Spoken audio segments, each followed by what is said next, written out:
themes, and hopefully the conversation and archetypes of space start to bring up the creativity and the curiosity level a little bit.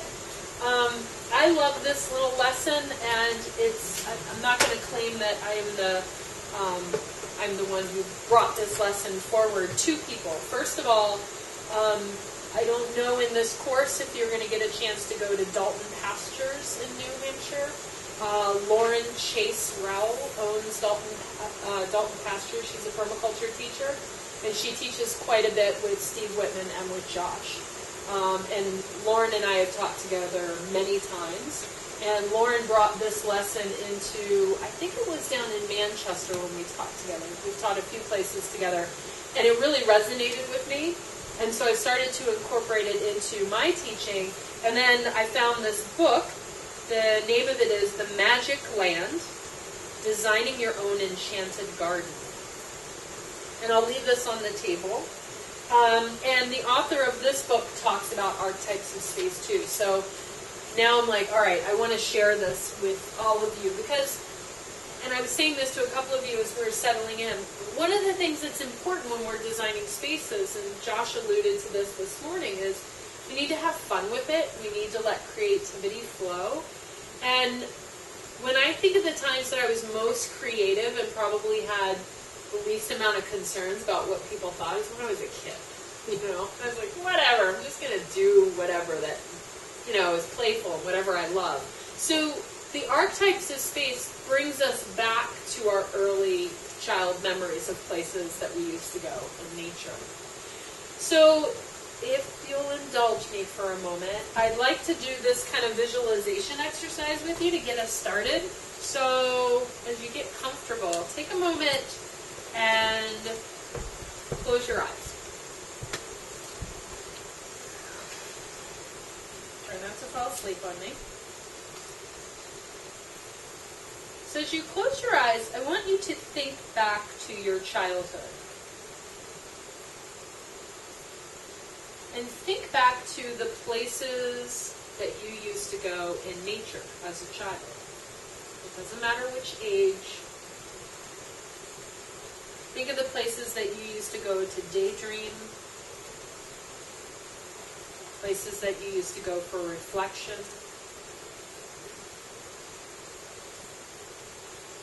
Maybe there were places that you used to go to escape from chaos or a busy day. Could be a place that you used to visit in the morning on the way to school, or a place you used to go to after school. Or maybe it was a place in your school setting.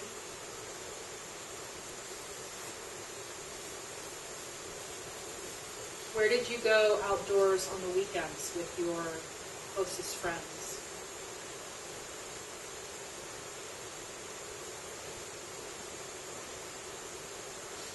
Perhaps you climbed up high in trees, or you rode horses across fields. Maybe you were somebody that stared down at the soil and watched ants working together.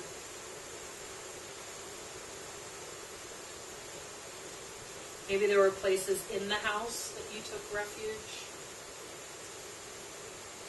You created a fort underneath of the piano or under the staircase.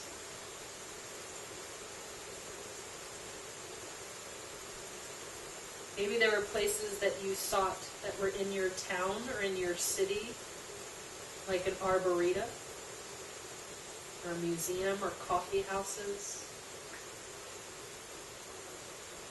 Or maybe there's faraway places like your grandparents' wooded garden, or a camp that you used to go to. Maybe there's a family car trip to some national park or beautiful place in nature that you remember.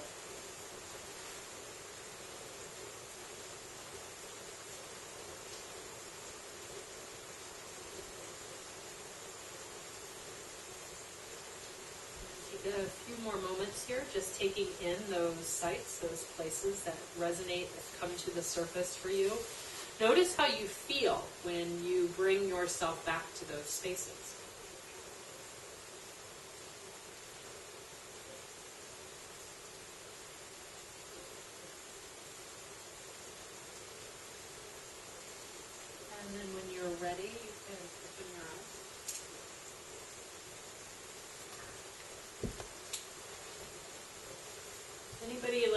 know exactly, like, did something come up for you? A place that you used to go to? Every single thing you said, Everything? I had an immediate connection. Yeah? And is there one place in particular you'd like to share with the group that as a child you used to go to?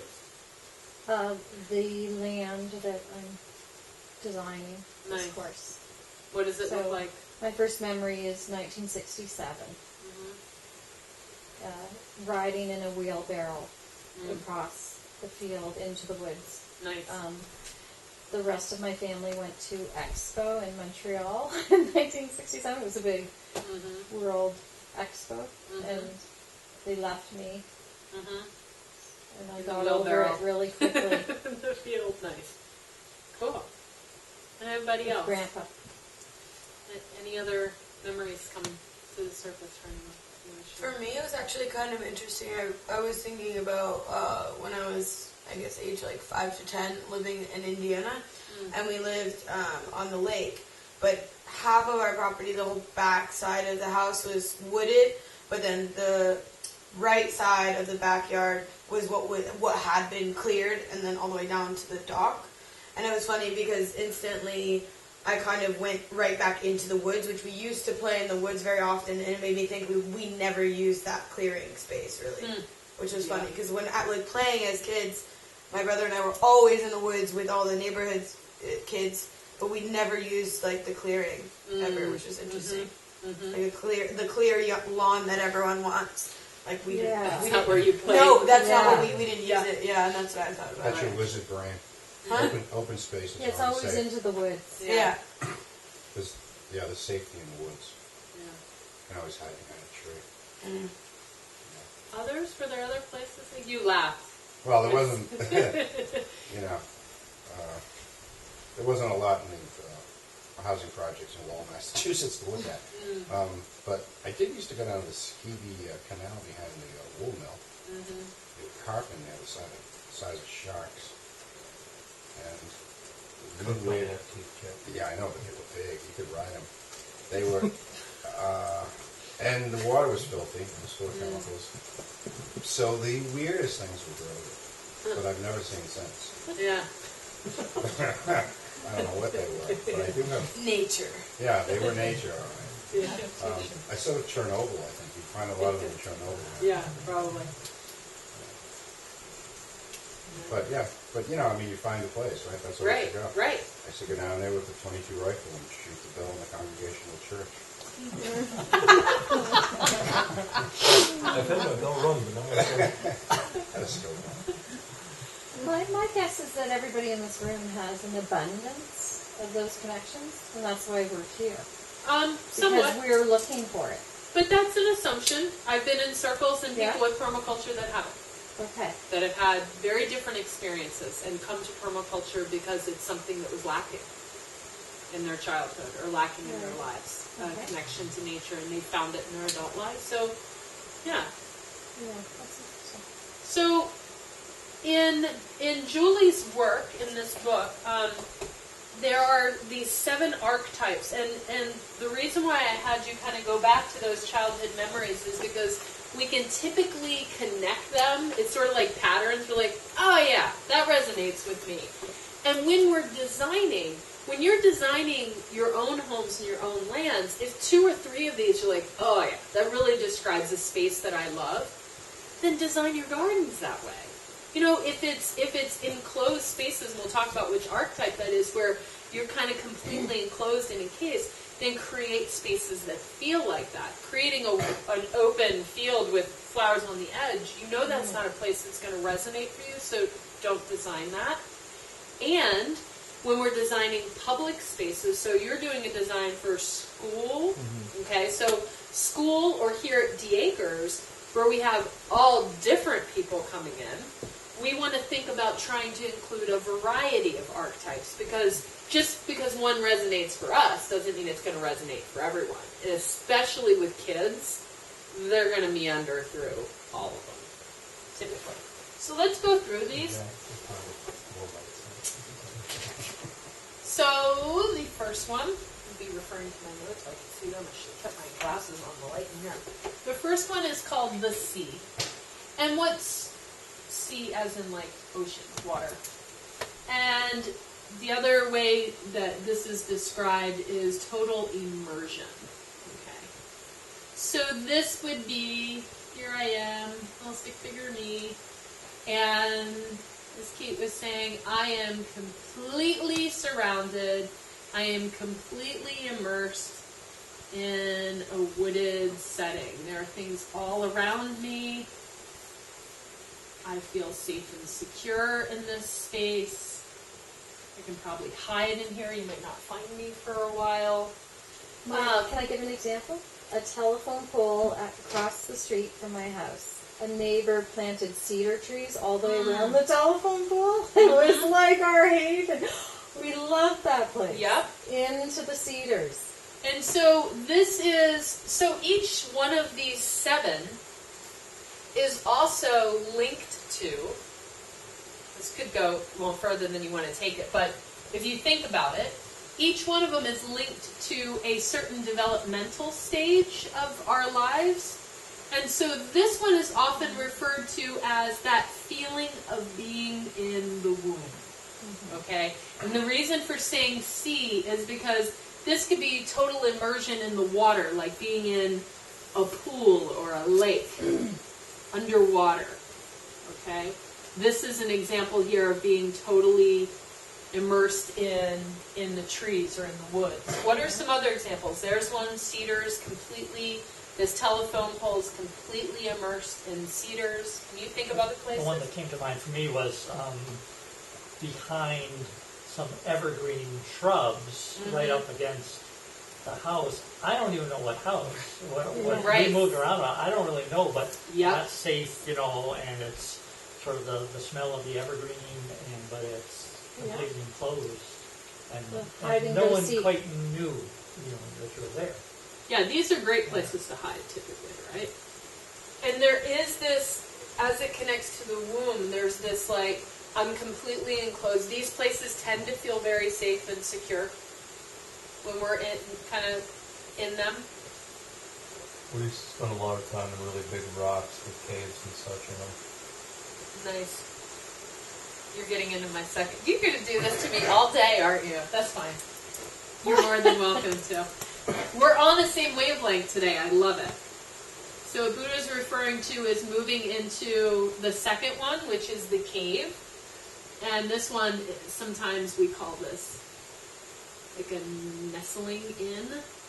All right, so here we're completely immersed. In a cave, you're going to have pretty much an enclosure all the way around, but a little bit of a sight out, okay?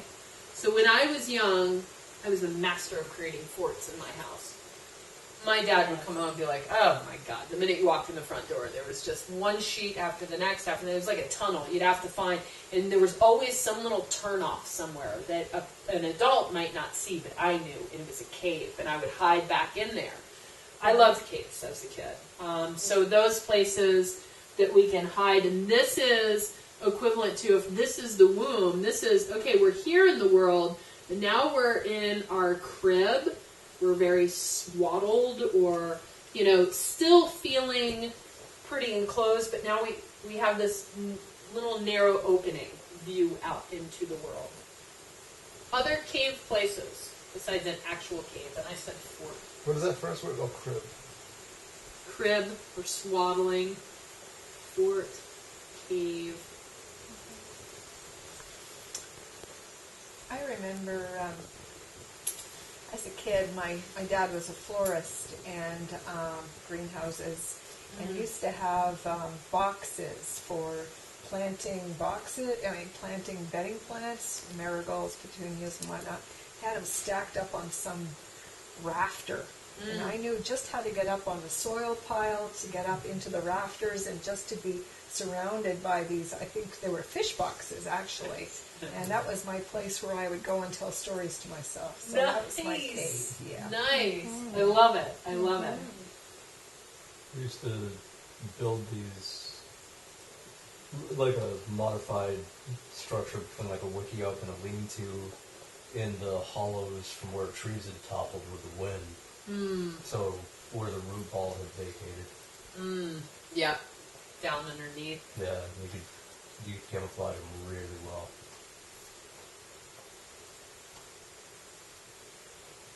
Like that. What else? I have down some examples. Oh, also thinking about places in our house. So like a little reading nook or an alcove. You know, some places have those like little breakfast nook spaces, or a really good place tied in where you can read your book and you feel like you're kind of in a little cave setting. Okay, that's another cave. 3 is the harbor. So it's got some similarity that we can see out, but this is more of this sort of structure. Okay, we're here, opened up to the world, but we've got something safe at our back. This one I believe is embrace. Yep. Embrace. This is equivalent to, now we're a toddler, say, and we're sitting on mom's lap, or sitting on somebody's lap. We have something safe at our back. Okay? We're kind of ready to look out there. Right. Sure. There's some hammock chairs. You like that? Hammock chairs. Yeah, it's a chair that you can sit in. Mm-hmm. It's a ropey chair. Mm-hmm. And I've seen them.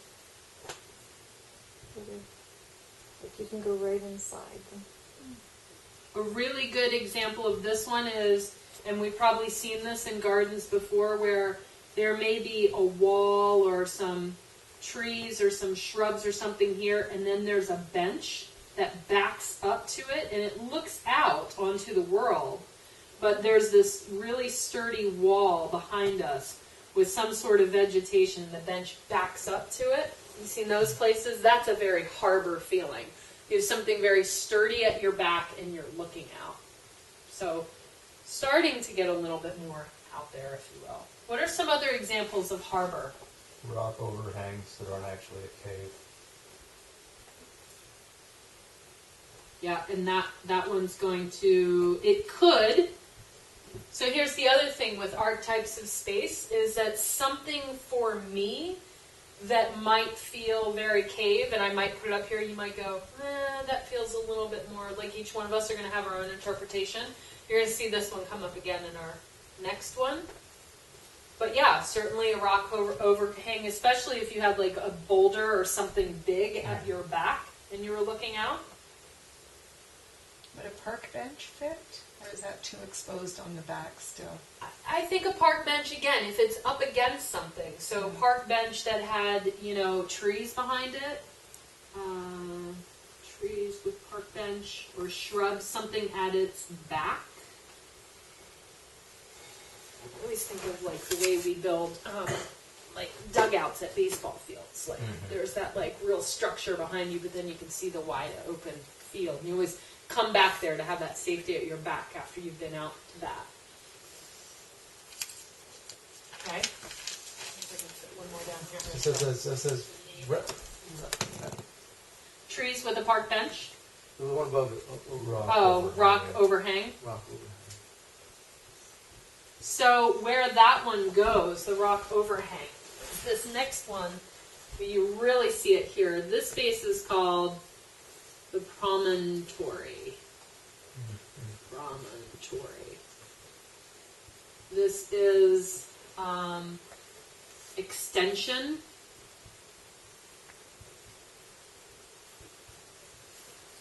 This is that time where, I like to call this the teenage years.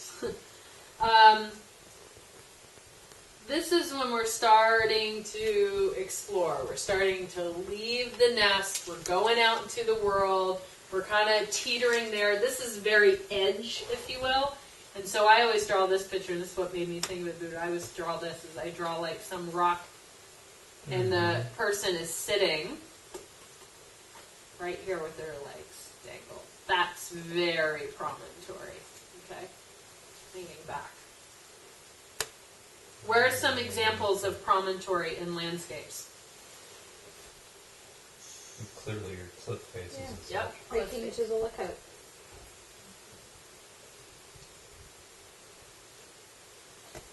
Anyone have- Oh, the Yeah. front of the rowboat, the very bow of the boat, hanging your legs out over the water on the front of any boat. How about anybody have any decks or I was thinking of porches? a dock. Yep. Yep.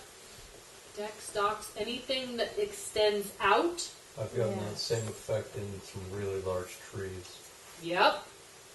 Tree houses, right? or just huge branches. Yep. The diving board at the pool.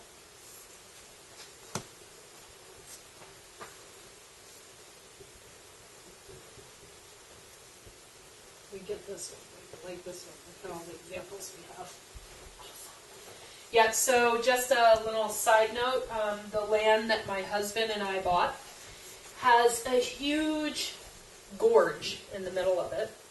And when we first viewed the property, we kept finding spaces like this. And he and I would go out and like lose your breath for a moment, and then we'd walk further on the property and find another one and find another one, and we purchased that land. Now, let's rewind. Say we had hired somebody to help look for land for us, and they came to our house, and we said, yeah, we're looking for some land. We want to build a permaculture homestead, and they were getting to know my husband and I. They walk into our house, and they see our rock climbing gear. They see our mountain bikes. They see our hiking gear. They see a world map of all the places we've gone. They're getting a sense that we're very promontory people, that we're always living on the edge, that we're always out for adventure in the next thing. So they're not going to take us to a property that's flat, open field, that's a farmland, but the land that we bought that has a lot of these speaks to us because we're both promontory people. So You live something. next to a cliff or something? Basically, the way my land works is if this is the property, it's a rectangle, and let's say this is the road right here that passes by and keeps going. Right through the middle of our land, from the front pin to the back pin, is a gorge that at parts the land will go like this, and then it slopes way down. So And it how can you comes- have a home on such a piece? Because this is 7 acres. Oh, Right here, and about 3-4 acres of it is relatively flat. We're only going to build on. We're going to build probably 1,000 to 1,200 square foot house, really small. We're going to leave most of it wild, but we do have water that flows down through here, and the largest array of wild ramps I've ever seen in my life. Yeah. ramps? Ramps, yeah, which Nice. are very, very much in high demand. You have to cultivate them very carefully, though, because if you just pluck them right out, they won't come back. So you have to take them leaf by leaf, or let them grow too. So the bulb. I'm getting off topic What's here. that? I don't even know what that The ramp is. It's like We a can wild talk. onion. Yeah, it's a wild onion or a wild is. leaf. Never heard of it. Oh. Yeah, yeah, Oh. they're delicious. They come out in the springtime, and a lot of fine dining chefs are looking for them. Absolutely. In this sort of environment, they grow very, very So well. your address is on there? No. Yeah, let's get rid of that. One other example, Juliet's balcony. Yeah, right? Teenagers. Nice, nice. I love We it. did that one in English. All right. 5. I have to sit here with this for a moment so that I can get this one. So the next one is the island. Okay, so in, what do we call this one? Separate? They're separate. This. All right. So this is, we were teenagers, now we're young adults. We're off in college, we're off getting our own jobs, our own homes, our own selves. Now, islands are those places where it's literally an island and us in the middle. One example of this, let's see, early adulthood. One example of this is a boulder or a rock out in the middle of a field of flowers. Right? And the only thing out there is that rock or a hammock. It's my little stick figure drawing. We have a screen gazebo. They're called Nice.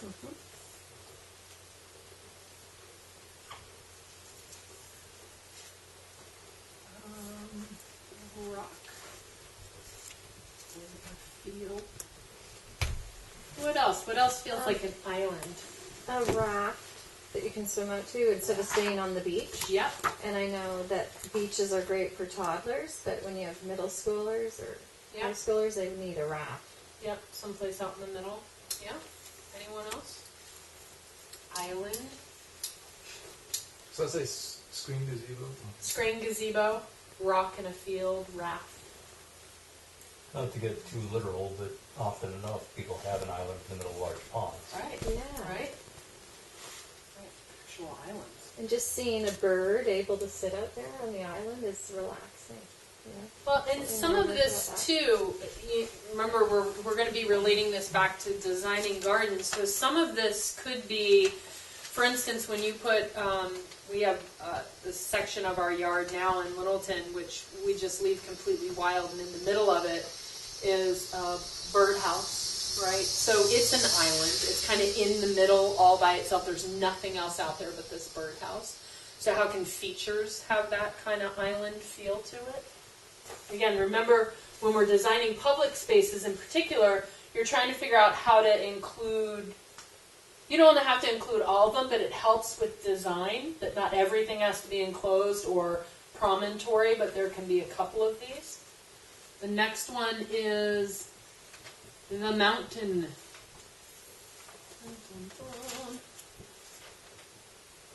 And so this is adulthood.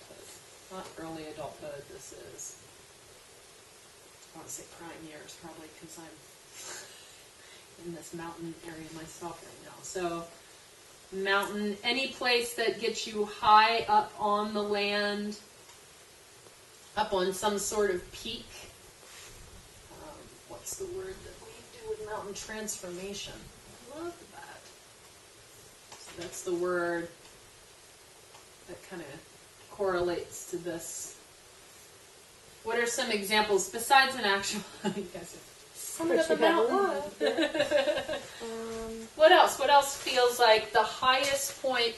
Like, think of the places that you've been where you felt like the highest, like you're looking out at the land on all sides. Treehouse. Treehouse. Yep. So treehouse could be promontory. It could be mountain, right? Balcony or porch. Penthouse. I've got a cupola up on top of the barn. Mm-hmm.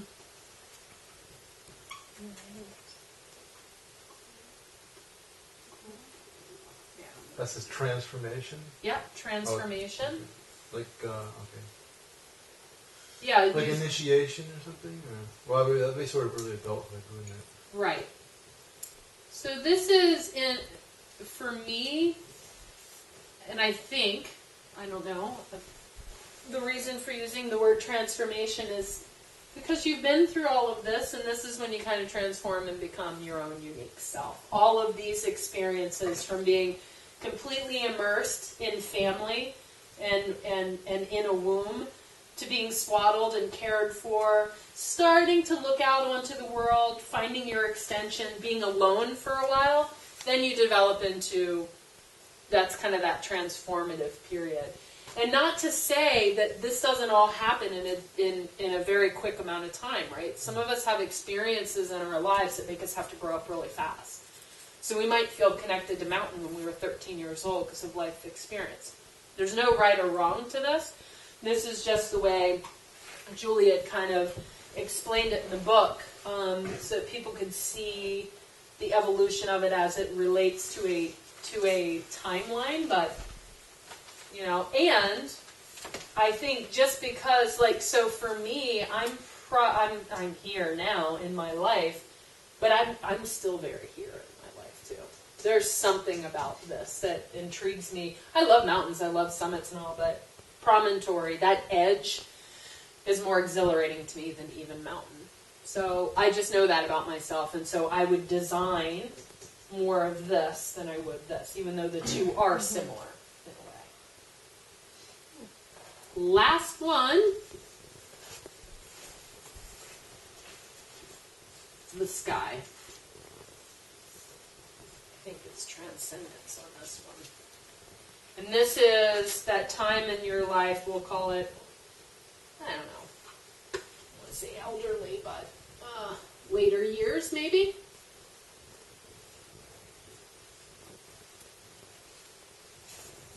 Transcendence.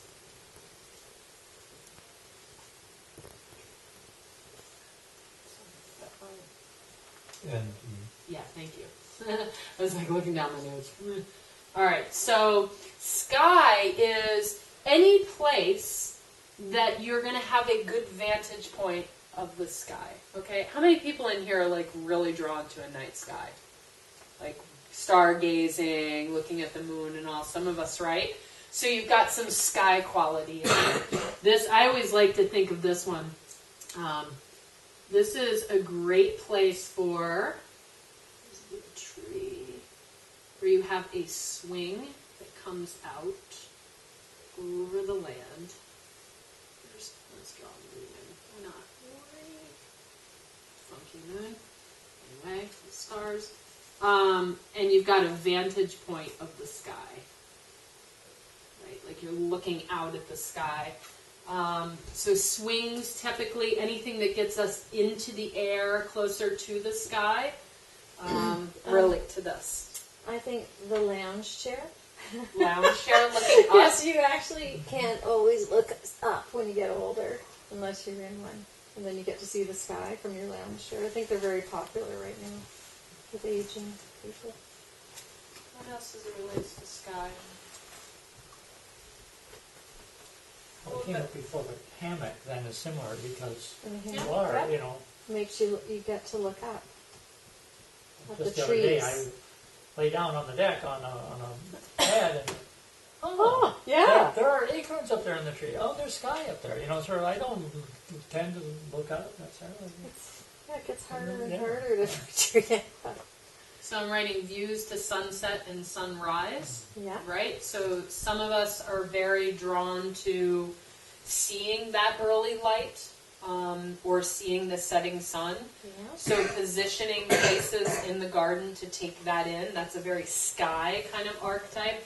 Also, there are a few places I go that are water features, ponds, lakes, or whatever, that when they're mirrored, they're crystal clear that you can't tell where the sky ends. That sort of reflection of the sky. Let's see, reflection is also tied to this archetype.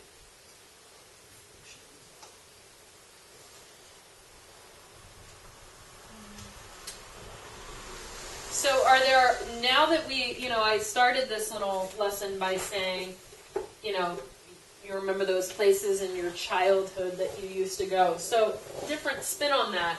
When you look at this, are there one or two of these that jump out to you that you're like, oh yeah, in my design, I'm going to have to definitely take that into consideration? Do you see yourself in some of these? So